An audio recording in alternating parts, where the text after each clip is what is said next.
আসসালামু আলাইকুম, স্বাগতম জানাচ্ছি বিবিসি নিউজ আন্তর্জাতিক সংবাদে। শুরুতেই সংবাদ শিরোনাম, এরপর বিস্তারিত।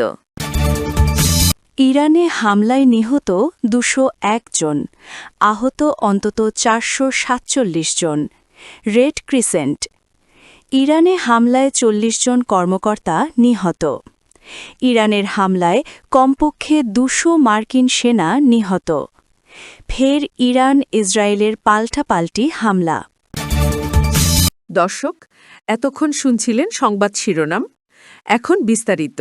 আপনি যদি ইসরায়েলের ধ্বংস চান এবং মুসলিমদের পাশে থাকেন, তাহলে ভিডিওতে লাইক করে চ্যানেলটি অবশ্যই সাবস্ক্রাইব করে দিবেন এবং আপনার মূল্যবান মতামত অবশ্যই কমেন্টে লিখে জানিয়ে দিবেন।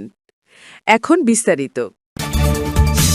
ইরানে হামলায় নিহত ২০১, আহত অন্তত ৪৪৭। রেড ক্রিসেন্টের। ইরানের বিভিন্ন প্রদেশে যুক্তরাষ্ট্র ও ইসরায়েলের হামলায় অন্তত ২০১ জন নিহত এবং ৭৪৭ জন আহত হয়েছেন। কাতার ভিত্তিক সংবাদমাধ্যম আল জাজিরার প্রতিবেদনে এ তথ্য জানা গেছে। ইরানের রাষ্ট্রীয় ত্রাণ সংস্থা ইরানিয়ান রেড ক্রিসেন্ট সোসাইটির একজন মুখপাত্র মেহের নিউজ এজেন্সিকে জানিয়েছেন, হামলায় দেশের ২৪টি প্রদেশ ক্ষতিগ্রস্ত হয়েছে। তিনি আরও জানান, বর্তমানে আক্রান্ত এলাকায় ২২০টির বেশি উদ্ধার ও চিকিৎসা দল কাজ করছে। ধ্বংসস্তূপ থেকে হতাহতদের উদ্ধার অভিযান অব্যাহত রয়েছে, তবে হামলার বিষয়ে এখনও আনুষ্ঠানিক কোনো বিবৃতি দেওয়া হয়নি। ইরানে হামলায় ৪০ জন কর্মকর্তা নিহত। যুক্তরাষ্ট্র ও ইসরায়েলের হামলায় ইরানের প্রায় ৪০ জন উচ্চপদস্থ কর্মকর্তা নিহত হয়েছেন, একটি গোয়েন্দা সূত্র এবং একটি সামরিক সূত্রের বরাত দিয়ে যুক্তরাষ্ট্রে বিবিসির অংশীদার বিসিএস নিউজ এ তথ্য জানিয়েছে। খবর বিবিসির।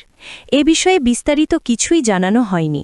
এমনকি এসব কর্মকর্তা একসঙ্গে নাকি আলাদা হামলায় নিহত হয়েছেন সেটাও স্পষ্ট নয়।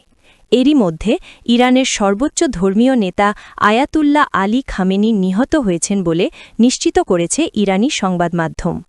দেশটির তাসনিম ও ফার্স নিউজ এজেন্সি ইরানের এ তথ্য নিশ্চিত করেছে। ইরানের হামলায় কমপক্ষে ২০০ মার্কিন সেনা নিহত। ইরানের ইসলামী বিপ্লবী গার্ড বাহিনী আইআরজিসি দাবি করেছে, তাদের হামলায় অন্তত ২০০ জন মার্কিন সেনা নিহত হয়েছে। তবে মার্কিন কেন্দ্রীয় কমান্ড সেন্টকম এই দাবিকে সম্পূর্ণ ভিত্তিহীন ও মিথ্যা বলে উড়িয়ে দিয়েছে। খবরটি জানা গেছে রাশিয়ার সংবাদ সংস্থা তাস থেকে। সংবাদ মাধ্যম অনুযায়ী, মধ্যপ্রাচ্যে অবস্থিত মার্কিন সামরিক ঘাঁটিগুলোতে নিখুঁত ক্ষেপণাস্ত্র হামলার মাধ্যমে আইআরজিসি অন্তত ২০০ মার্কিন সেনা নিহত করার দাবি করেছে। তারা আরও দাবি করেছে, সেন্টকমের একটি যুদ্ধজাহাজও ব্যাপকভাবে ক্ষতিগ্রস্ত হয়েছে। তেহরান এই সফল হামলাকে তাদের অপারেশন ট্রুথফুল প্রমিস 4-এর বড় বিজয় হিসেবে প্রচার করছে।